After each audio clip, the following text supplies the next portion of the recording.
창세기 22장 1절로 4절 말씀을 한 목소리로 함께 읽겠습니다. 시작. 그 일 후에 하나님이 아브라함을 시험하시려고 그를 부르시되 아브라함아 하시니 그가 이르되 내가 여기 있나이다. 여호와께서 이르시되 내 아들 내 사랑하는 독자 이삭을 데리고 모리아 땅으로 가서 내가 내게 일러준 한 산 거기서 그를 번제로 드리라. 아브라함이 아침에 일찍이 일어나 나귀의 안장을 지우고 두 종과 그의 아들 이삭을 데리고 번제에 쓸 나무를 쪼개어 가지고 떠나 하나님이 자기에게 일러주신 곳으로 가더니 제3일에 아브라함이 눈을 들어 그곳을 멀리 바라본지라. 아멘. 2002년에 MBTI 강사 교육을 받은 이후에 MBTI로 적지 않은 분들과 만났습니다. MBTI는 융이라고 하는 심리학자의 심리 유형론이라고 하는 이론을 기반으로 사람이 태어나면서부터 가지고 있는 성격을 16가지 정도로 구분해 놓은 겁니다. 요 몇 년 사이에 열풍이 불고 있습니다. 쉽고 꽤 재밌거든요. 강의를 하고 워크숍을 하면서 자유롭게 질문을 받습니다. 꽤 많은 질문이 있습니다만 그 질문들은 대동소이합니다. 목사님, 저희가 설문지로 한 이 성격용은 이건데 제가 생각하기에는 저는 이 성격 같습니다. 그러면 어떤 게 맞는 겁니까? 목사님, 내향과 외향 두 성격의 지표 점수가 똑같이 나왔는데 저는 내향적입니까? 외향적입니까? 이런 질문들이 대부분입니다.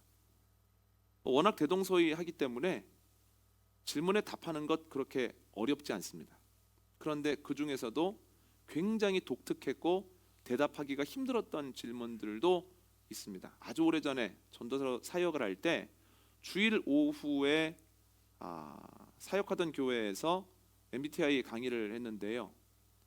멘토 목사님이 재미있어 하시면서 집중해 들으시더니 이런 질문을 하셨습니다. 전도사님, 예수님은 성격 유형이 무엇입니까? 이렇게 물어보시는 거예요. 목회자다운 질문입니다만 한 번도 들어본 적이 없는 질문이었습니다.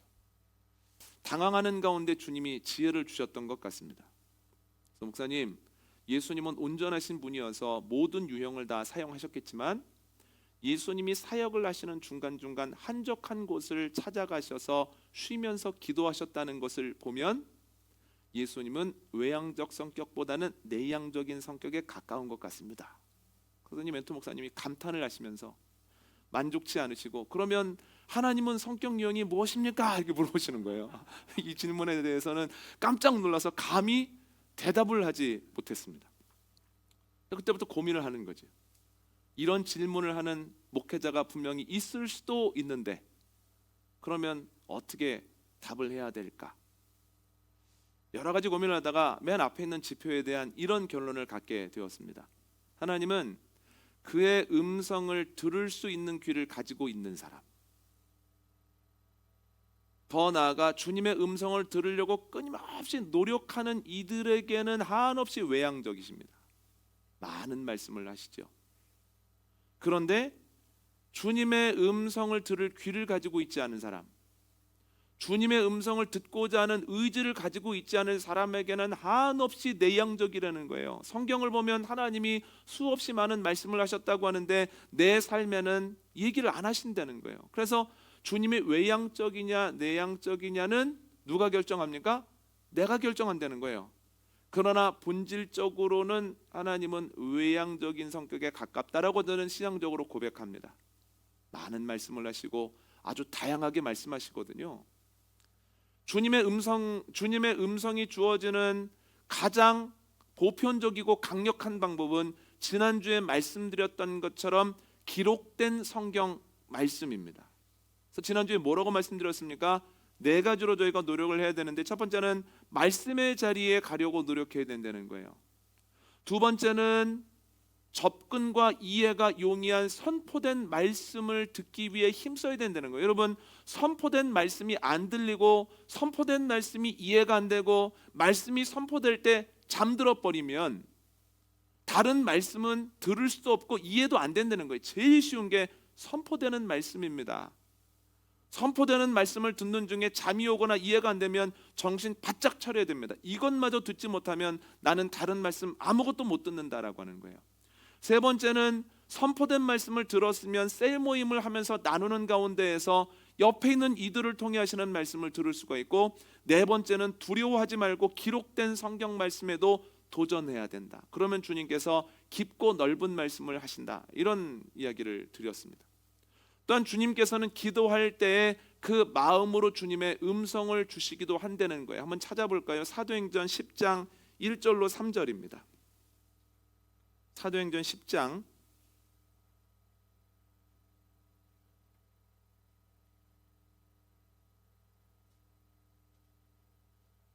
1절로 3절 말씀을 저희가 한 목소리로 함께 읽겠습니다. 시작. 가이사랴에 고넬료라는 사람이 있으니 이달리아 부대라는 군대의 백부장이라. 그가 경건하여 온 집안과 더불어 하나님을 경외하며 백성을 많이 구제하고 하나님께 항상 기도하더니, 하루는 제 9시쯤 되어 환상 중에 밝히 보매 하나님의 사자가 들어와 이르되 고넬료야 하니. 아멘. 가이사랴에 고넬료라고 하는 로마 군인이 살고 있었습니다.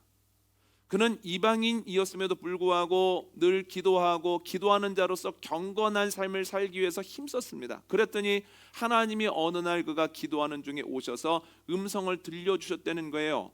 요바에 있는 베드로를 청해서 그의 말을 듣고 따라라. 너의 삶에 새로운 지경이 열릴 거다. 이런 음성이 주어졌다는 거예요. 여러분, 우리도 주님께 기도하려고 노력하고 기도하는 사람으로서 살아가려고 힘쓰면 고넬료에게 하셨던 것처럼 주님의 음성을 들려주신다라는 거예요.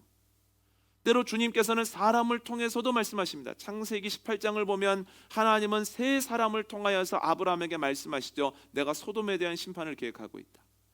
창세기 19장을 보면 두 사람의 모습으로 롯에게 말씀하시죠. 빨리 소돔에서 나가야 된다. 금방 불이 떨어진다. 이런 말씀을 하시죠. 지금도 하나님은 사람을 통해서 우리에게 말씀하십니다. 내 옆에 있는 사람들 혹은 우연히 만난 사람들이 계속해서 반복적으로 똑같은 이야기를 한다면 혹시 하나님이 사람을 통해서 말씀하시는 중인가? 세 번, 네 번 넘어가면 그때는 그것을 고민하는 가운데에서 동일한 이야기를 잘 살펴야 된다는 거예요. 하나님이 사람을 통해서도 음성을 허락하시죠. 여러분, 그뿐만 아닙니다. 주님께서는 실패를 통해서도 말씀하십니다. 이스라엘 사람들이 여리고 성은 주님의 능력으로 쉽게 넘어섰습니다만 아이 성에서는 전혀 예상하지 못했던 패배를 경험하죠. 그 패배를 통해서 하나님이 뭐라고 말씀하십니까? 너희의 안에 있는 죄를 점검해라. 죄를 점검하고 죄를 뽑아내지 아니하면 더 이상 앞으로 나아가지 못한다라고 말씀하시므로 아간이 지었던 죄를 드러나게 하시고 그 죄를 해결하고 앞으로 나아가게 하셨다는 거예요. 실패를 통해서도 우리에게 말씀하신다라는 거죠. 그런데 심지어는 주님은 자연을 통해서도 말씀하십니다. 한번 찾아볼까요? 시편 19편 말씀입니다.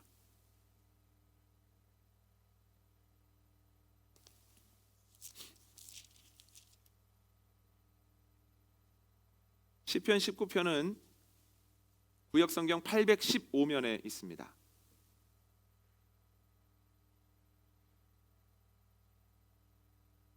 시편 19편 2절로 4절을 함께 읽겠습니다. 시작. 날은 날에게 말하고 밤은 밤에게 지식을 전하니 언어도 없고 말씀도 없으며 들리는 소리도 없으나 그의 소리가 온 땅에 통하고 그의 말씀이 세상 끝까지 이르도다. 하나님이 해를 위하여 하늘에 장막을 베푸셨도다. 아멘. 다윗이 뭐라고 합니까? 인간의 언어도 아니고 들리는 소리도 없으나 하나님의 음성이 온 땅에 가득하다라고 하는 거예요. 주님의 음성을 사모하며 듣고자 하는 이에게 하나님의 음성이 아닌 것 하나도 없다라고 하는 거예요. 그래서 듣고자 하는 이는 하나님의 음성으로 매번 충만하고 하나님의 음성에 대한 관심이 없는 사람은 신앙생활하고 직분받고 예배를 반복적으로 드려도 하나님의 음성을 듣지 못합니다. 그런데 하나님의 음성을 듣느냐 듣지 못하느냐는 신앙생활뿐만 아니라 그의 인생 전체에 굉장히 중요한 영향을 미친다라고 하는 거예요. 윌로우 크릭 교회 빌 하이베스 목사는 자신의 책 이제는 들립니다 주의 음성에서 주님의 음성이 얼마나 중요한지, 주님의 음성이 자신의 삶에 어떤 영향을 미쳤는지를 이야기합니다. 제가 읽어드립니다. 잘 들어보십시오. 나는 초월적인 하나님의 조용한 속삭임을 듣는 것은 인생의 가장 큰 특권이라고 믿는다. 또한 가장 역동적인 믿음 생활이라고 생각한다. 사람들이 하늘로부터 오는 음성을 듣기 시작할 때 그들은 더 이상 같은 사람이 아니다. 존귀하신 하나님이 누군가를 선택해서 대화를 시작하시면 8살 소년이든 18살 청년이든 80의 노인이든 상관없이 그 사람의 인생은 완전히 달라진다. 낮은 목소리로 속삭이시는 하나님의 음성들이 나를 권태와 자기 파괴의 삶에서 확실히 구했다고 나는 한치의 과장 없이 당당하게 말할 수 있다.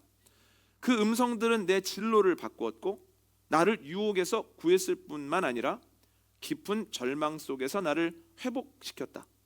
그 음성들은 보트를 모는 사람들이 하는 말로 하자면 전속력으로 항해하는 삶을 살도록 나에게 힘을 주었다. 나는 왜 이 책을 쓰는 수고를 하고 있는가?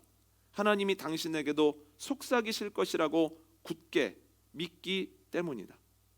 하나님은 그의 음성을 사모하고 듣는 이들의 삶을 인도하시고 그들이 위기를 경험하고 있을 때 건져내시고 그들의 지쳐있는 마음에 새 힘을 주시고 또 앞으로 계속해서 최선을 다하여 다름질할 수 있는 능력을 부여하신다는 거예요. 이것이 빌 하이벨스 목사만의 경험인가? 그렇지 않습니다. 성경을 보면 이런 일들이 반복적으로 일어나고 있다는 거예요. 출애굽한 이스라엘 사람들 한번 생각해 보십시오. 하나님이 그들을 인도하시죠. 모세를 통해서도 인도하시고 불기둥과 구름기둥이라고 하는 자연현상, 그러나 이해할 수 없는 패턴을 통하여서도 이스라엘 사람들의 갈 길을 인도하시죠. 그들이 홍해라고 하는 문제를 만났을 때도 그들을 건지시고 또한 그들에게 물과 만나를 내리심으로 그들이 계속해서 길을 걸어갈 수 있도록 하셨다는 거예요. 메추라기를 내려주심으로 인하여서 그들이 새 힘을 얻을 수 있도록 또 하셨죠. 그만 경험한 것이 아니라 이스라엘 사람들이 계속해서 경험한 바입니다. 엘리야는 어떻습니까? 엘리야도 하나님이 그를 인도하셨다는 거예요. 그리시네가로 보냈다가 사르밧 과부에게 보냈다가 아합에게 보냈다가 하시죠. 그를 위기에서 보호하시죠. 아합과 이세벨이 총력을 동원해서 엘리야 한 사람을 잡아 죽이려고 했으나 하나님이 보호하시니 털끝 하나 건드리지 못했다는 거예요. 그가 탈진해 있을 때 그를 만져주심으로 회복시키시죠. 어떻습니까? 그를 어루만져 주심으로 그가 로뎀나무 아래에서 결론 내지 아니하고 로뎀나무를 훌쩍 뛰어넘어 제갈 길을 걸어가게 하셨다는 거예요. 여러분 마찬가지입니다. 주님께서는 주님의 음성을 듣는 이들에게 지금도 갈 길을 알게 하시고 위기에서 건지시고 지쳐있는 마음에 새 힘 주시고 그리고 계속해서 표대를 향하여 다름질할 수 있는 능력을 부여하신다는 거예요. 이게 이상한 얘기인가? 여러분 그렇지 않습니다. 저희보다 조금 더 잘 알고 있다고 여겨지는 전문가만 만나도 내가 어떻게 해야 될지 갈피를 못 잡고 있다가 갈피를 잡게 됩니다. 아이들 교육의 전문가라고 하는 이들을 만나면 갈피가 좀 잡히지 않습니까? 애들 어떻게 공부시켜야 되나? 애들 입시는 어떤 방향으로 가야 되나? 갈피가 좀 잡히지 않습니까? 여러분 조금 힘이 있는 이들이 내가 너 도와줄게 라고 하면 그 위기에서 벗어나겠다라고 하는 희망으로 마음이 넘치지 않습니까? 조금 밝은 사람만 만나도 이 마음이 밝아지고 또 새 힘이 나지 않습니까? 그런데 모든 것을 알고 계시는 주님을 만났을 때 당연히 우리의 삶의 경로가 분명해진다는 거예요.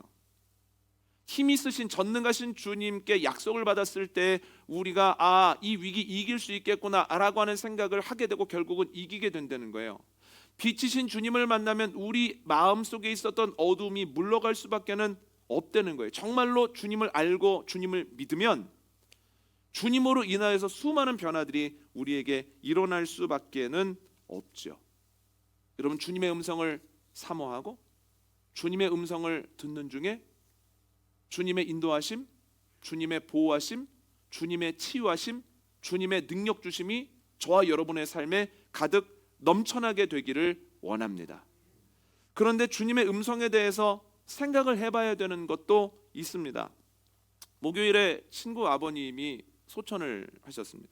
그러니까 몇몇 친구들과 고속도로 만남의 광장에서 만나서 그 중에 한 친구의 차를 타고 지방으로 내려가기로 했습니다. 약속 시간이 만남의 광장에서의 약속 시간이 저녁 8시였습니다. 일과를 다 마치고 만나자.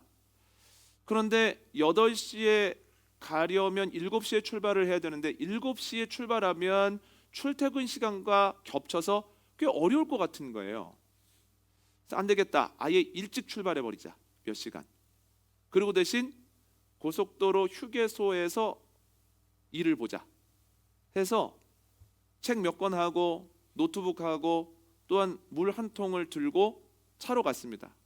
참 가방에 넣으면 좋은데 그냥 그걸 다 손으로 들고 이렇게 갔습니다. 최선을 다해서 낑낑거리면서 갔습니다. 그리고 차의 버튼을 딱 눌렀는데 이게 웬일입니까? 묵묵부답인 겁니다. 이게 어떻게 된 일이지? 하고서 이렇게 손에 든 장소 이렇게 봤더니 스마트 키가 없습니다. 그래서 방법이 무엇입니까? 다시 올라가야 되는 거예요. 그래서 그걸 들고 다시 올라가면서 한 가지 생각을 했습니다. 야, 내가 천국의 문을 열 수 있는 믿음을 가지고 살았다고 생각했는데 천국 문 앞에서 내 믿음으로는 천국 문이 열리지 않는구나, 내가 믿음 없는 자였구나라고 하는 것을 알게 되면 굉장히 당황스럽고 무섭겠다. 이거는 집에 올라갔다 올 수나 있지 그때는 취소를 못하니 어떡하나, 그런 생각이 들면서 신앙생활 진짜 열심히 해야 되겠다. 두 번째는 목회 제대로 해봐야 되겠다. 그런 생각이 들었습니다. 올라갈 때 생각입니다. 내려올 때는 이런 생각했습니다. 설교에 대한 고민을 하다가 내가 들었던 것, 듣고 있는 것이 하나님의 음성이라고 생각했는데 하나님의 음성이 아니라면, 하나님의 음성이야, 이거 될 거야, 지금 안 되는 건 인내해야 되는 기간이야 라고 생각했는데 그것이 하나님의 음성이 아니라 너무 다급하고 너무 간절해서 내 무의식 속에 있는 음성을 하나님의 음성으로 붙잡았던 거라면, 그래서 내 믿음이 굳건하다고 생각했으나 아무 일도 일어나지 않았던 거라면 또 그것만큼 속상한 일은 없겠구나. 그래서 주님의 음성 잘 분별해야 되겠다. 교인들에게도 주님의 음성을 분별할 수 있는 것이 어떤 방법이 있는지를 또 잘 교육해야 되겠다. 이런 생각을 올라가면서 하고 내려오면서 했습니다. 하나님의 말씀이 있음에도 불구하고 듣지 못하는 경우만큼이나 하나님의 음성이 아님에도 불구하고 그것을 하나님의 음성이라고 굳게 믿고 살아가는 것은 굉장히 안타까운 결과를 가지고 옵니다. 그런데 문제는 이러한 착각에서 누구도 자유롭지 않다는 거예요. 성경을 보십시오. 아브라함도 끊임없이 고민합니다. 내가 진짜 하나님의 음성 들은 거 맞아? 하나님의 음성 내가 제대로 들었나? 그래서 하나님께 가서 끊임없이 물어보죠. 그럼에도 불구하고 실수했다는 거예요. 첫 번째 실수는 무엇입니까? 창세기 12장에 나온 것처럼 하나님의 음성이 아닌데 기근을 하나님의 음성으로 듣고 애굽으로 내려갔다가 실수한 것. 두 번째는 하나님의 음성이 아님에도 불구하고 사라의 목소리를 하나님의 음성으로 듣고 하가를 첩으로 들여서 이스마엘을 낳은 것. 그러니까 끊임없이 이거 하나님의 음성인가를 고민하는 가운데 실수도 한다는 거예요. 이런 일이 왜 일어납니까? 하나님의 음성이 들리고 바로 그것이 열매로 나타나면 괜찮은데요, 하나님의 음성이라고 여기는 것이 있고 그것이 열매로 나타나기까지가 시간이 걸리기 때문에 하나님의 음성이라면 이 기간을 인내하면 되는 거지만 하나님의 음성이 아니라면 빨리 되돌이켜야 된다는 거예요. 그래서 음성과 약속의 열매의 시간적 차이 때문에 계속해서 고민하고 실수하게도 되는 겁니다. 그런데 오늘 본문에는 조금 다른 경우가 나옵니다. 오늘 본문에서 하나님이 뭐라고 말씀하십니까? 네 아들을 모리아 산으로 데리고 가서 번제로 드려라, 이렇게 말씀하시지 않습니까? 그런데 번제로 드리라고 하는 하나님의 말씀 앞에서 내가 하나님의 음성 들은 건가, 제대로 들은 건가라고 하는 고민을 어느 때보다도 심하게 했을 거예요. 왜냐하면 불가역적이거든요. 여러분, 하라는 떠났다가 돌아오면 되지 않습니까? 시간이 긴 게 문제였죠. 그런데 이삭을 번제로 드렸을 경우에는 한 번 드리고 나면 어떻게 다시 살아나겠습니까? 불가역적인 문제에 대해서는 굉장히 고민할 수밖에는 없다라고 하는 거죠. 그런데 아브라함은 이거 하나님의 음성이야 라고 하는 결론을 내리고, 자세한 과정은 알 수 없지만 다음 날 아침 일찍 출발합니다. 그러나 그때 모든 고민이 사라졌을까? 아니요, 그렇지 않습니다. 오늘 본문을 보면 모리아 산이 보이는 데까지 나아가는데, 거기까지 가는 동안에도 끊임없이 내가 하나님 음성 들은 거 맞겠지? 이거 하나님 뜻이겠지? 모리아 산 보이는 데가 아니라 모리아 산에 올라가서 칼을 드는 순간까지도 이거 하나님의 음성이 맞겠지? 계속해서 고민했을 거라는 거예요. 그런데 이러한 고민은 모든 이들에게 있습니다. 아브라함에게도 있었고, 제가 방금 말씀드린 빌 하이빌스 목사도 끊임없이 고민한다라고 그런 고민을 합니다. 고백을 합니다. 한번 읽어드립니다. 잘 들어보시기를 바랍니다. 하나님의 음성을 듣는 것은 문자를 받거나 이메일을 읽는 것과는 다르다. 우리 인간이 끼어들 수 있다. 나도 실제로 하나님이 말씀하시는 것을 듣기보다는 내가 듣고 싶어하는 말씀으로 바꾸어 듣는 경우가 허다하다. 아마 당신도 마찬가지일 것이다. 하나님의 지시를 분별하는 것은 다소 주관적일 수는 있다. 하지만 자의적이지는 않다. 하나님의 속삭임이 명확하지 않더라도 하나님에게서 오는 것인지 아니면 내 생각인지 거짓 속임수인지 분별하도록 돕는 구체적인 단계들이 있다. 그러니까 끊임없이 나는 고민합니다 라고 하면서 본인이 찾아낸 하나님의 음성인지 아닌지를 구분하는 잣대들을 소개하는데, 크게 네 가지입니다. 첫 번째는 뭐냐면 성경적인가입니다. 하나님은 일관적인 분이세요. 우리는 시간에 따라 기분에 따라 이리저리 다른 결정과 행동을 할 수 있지만 하나님은 늘 일관적이시라는 거예요. 하나님은 완전하십니다. 그래서 우리의 말과 행동은 모순적일 수는 있지만 하나님의 말씀은 서로 충돌하거나 모순적이지 않다는 거예요. 그래서 하나님의 음성이 기도할 때 사람을 통해, 실패를 통해, 혹은 자연을 통해, 일상을 통해 주어졌다라고 느꼈을 때 우리가 가장 먼저 점검해 보는 잣대는 이게 성경적이냐는 거예요. 그 음성과 성경이 절대 충돌하지 않거든요. 이거 옛날에도 있었던 일인가? 신앙의 선배들에게도 하셨던 말씀인가? 신앙의 선배들도 경험한 바인가? 라고 하는 것들을 살펴봐야 된다는 거예요. 그러면 대부분 다 이게 구분이 됩니다. 그런데 문제가 또 하나 있습니다. 성경에 대해서 자의적으로 해석할 수도 있고, 문제가 다급하거나 이 마음이 건강하지 못한 상태일수록 자기중심적으로 해석할 수 있거든요. 이단들도 성경을 근거로 하고 있다고 주장을 하거든요. 이에 대해서 어떻게 할 것인가? 하나님은 바울을 통해서 또 잣대를 하나 주시는데 한번 읽어볼까요? 갈라디아서 5장 말씀입니다. 갈라디아서 5장 16절과 17절입니다. 갈라디아서 5장 16절과 17절은 신약성경 308면에 있습니다.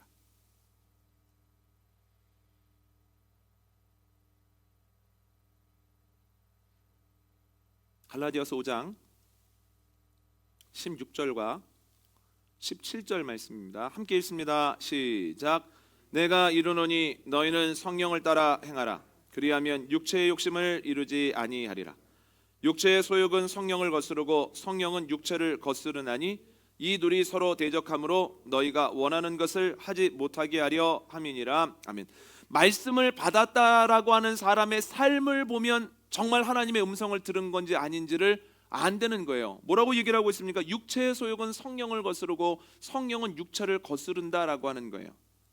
즉 우리가 말씀을 건강하게 해석했다면 성령으로 충만하여지고 그 성령의 인도를 받아 육체의 소욕으로부터는 점점 멀어지죠. 그러니까 표준세번역의 표현에 따르면 성령의 인도를 받는 가운데에서 육신의 욕심에서는 점점 멀어진다는 거예요. 구체적으로 무엇이냐면 우리가 들은 것이 하나님의 음성이어서 우리가 성령의 인도를 받는다면 음행하는 것으로부터는 멀어집니다. 또한 미신적인 것들은 끊어냅니다. 하나님의 음성을 들었다고 하면서 전보러 다니고 재미로 이것저것 운세 보고 토종 비교를 보면서 웃을 수 없다는 거예요. 미신적으로부터도 미신적인 걸 끊어내죠. 분쟁, 시기, 분열이 적어지고 이에 대해서 현명하게 대처한다라고 하는 거예요. 그리고 여기에서 더 나아가서 성령의 열매를 맺는다고 하는 거죠. 예수님 뭐라고 말씀하십니까? 예수님께서 그 열매를 보아 그 나무를 알리라 이렇게 말씀하시죠. 동일하게 말씀드리면 그 열매를 보아 그가 들은 것이 하나님의 음성인지 자기의 말인지를 구분할 수 있다는 거예요. 반대로 들은 것이 하나님의 말씀이 아니라면 하나님의 말씀을 들었다라고 행동하는 이들이 여전히 음란한 것에 거하거나 여전히 미신적인 것을 끊어내지 못하거나 여전히 분쟁, 시기, 질투를 할 뿐 아니라 이전에 없던 갈등도 생겨나게 되는 경우가 많다는 거예요. 그래서 삶의 열매를 보면 그가 하나님의 음성을 들었는가 듣지 않았는가를 알 수 있게 이게 첫 번째 잣대입니다. 성경적인가, 성경적 성령의 열매들을 맺어내는가. 두 번째 잣대입니다. 두 번째 잣대는 지혜로운가입니다. 마태복음 10장 16절 한번 보시죠. 마태복음 10장 16절입니다.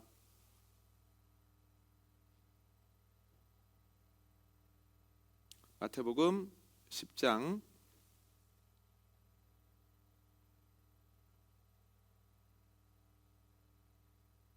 16절 말씀 함께 읽습니다. 시작.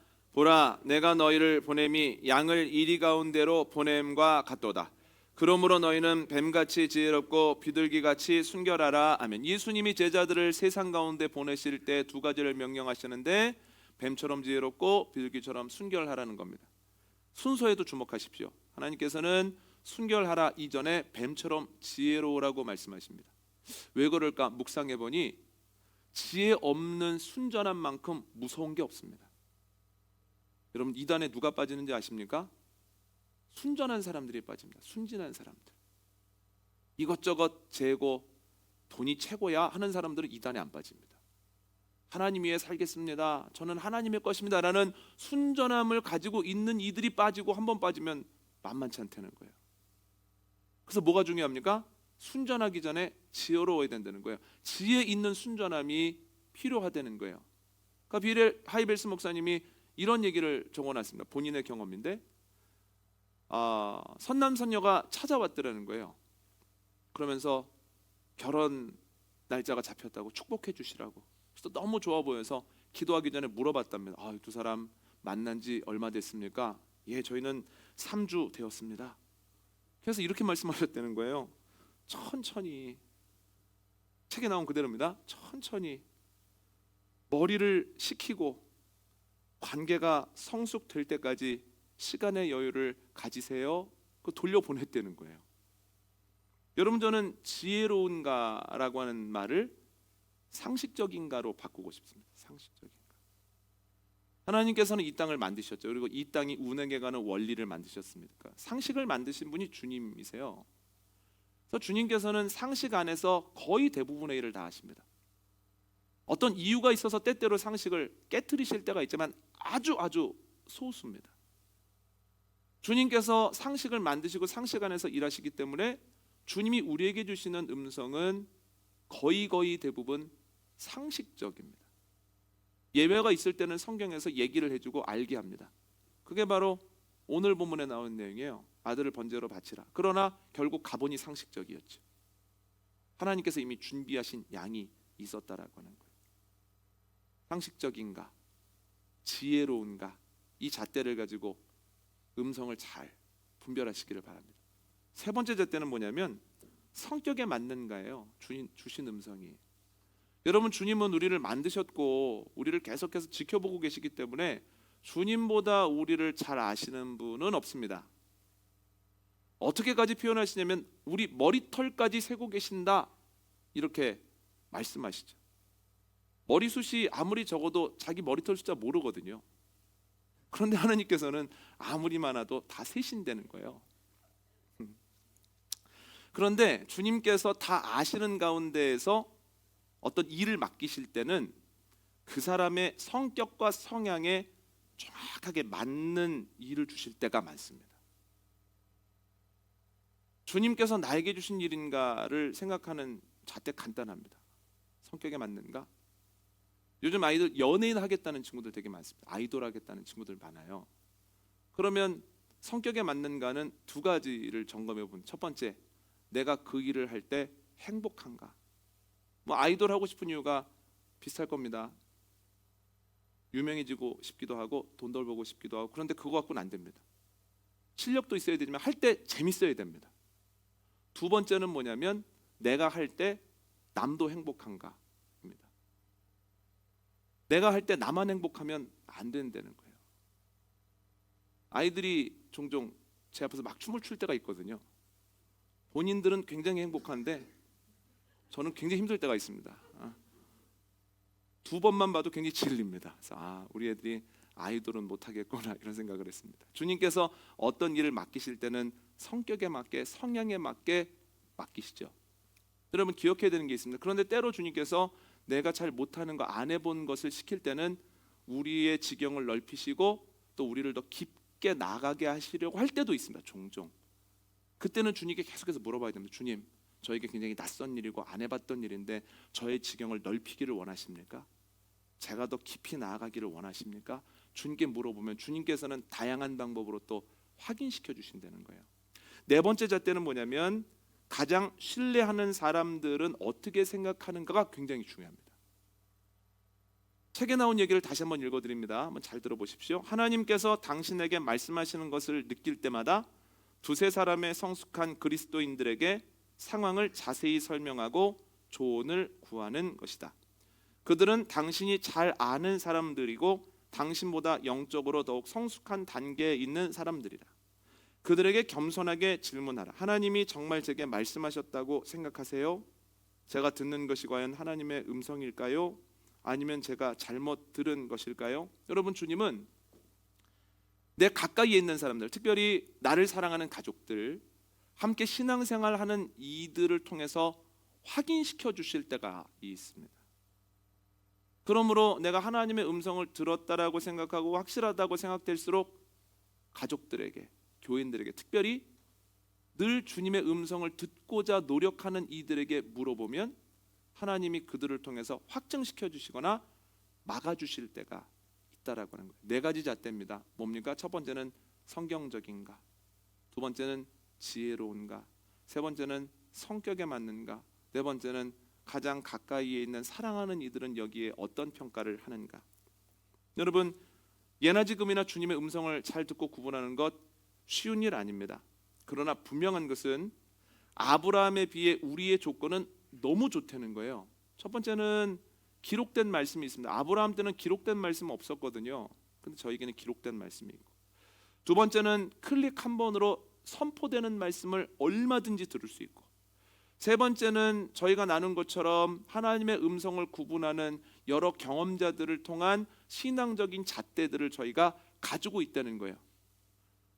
기록된 말씀이 있고 선포된 말씀이 있고 여러 잣대들이 있는데 그럼에도 불구하고 저는 잘 모릅니다, 저는 잘 못 듣습니다, 그래서 실수한 겁니다 라고 이야기하면 우리가 주님 앞에서 책망을 받을 수밖에 없다는 거예요. 말씀 앞에서, 잣대 앞에서 주님의 말씀을 잘 구분하고 들을 때 주님의 인도하심, 보호하심, 지쳐있는 마음에 새 힘 주심, 내 삶을 더 다름질할 수 있도록 능력 주심의 은혜가 저와 여러분에게 넘치시기를 원합니다. 오늘 말씀 정리합니다. 주님의 말씀을 사모하는 자, 들을 수 있는 귀가 열린 이들에게 주님의 말씀이 풍성하게 주어집니다. 주님의 말씀을 듣는 이들을 인도하시고 보호하시고 회복시키시고 능력 주십니다. 그러므로 반드시 들어야 합니다. 그런데 문제는 다양한 방법으로 나에게 주어진 음성이 정말로 하나님의 말씀인지를 구분하는 것이 때때로 어렵다는 겁니다. 그때는 네 가지 잣대로 생각을 해봐야 됩니다. 첫 번째는 성경적인가, 두 번째는 지혜로운가, 세 번째는 성격에 맞는가, 네 번째는 가장 신뢰하는 이들은 무엇이라고 하는가. 주님의 음성을 들음으로 새 힘을 얻고 용기를 얻고 평안 가운데에서 승리하는 한 주간 되시기를 원합니다.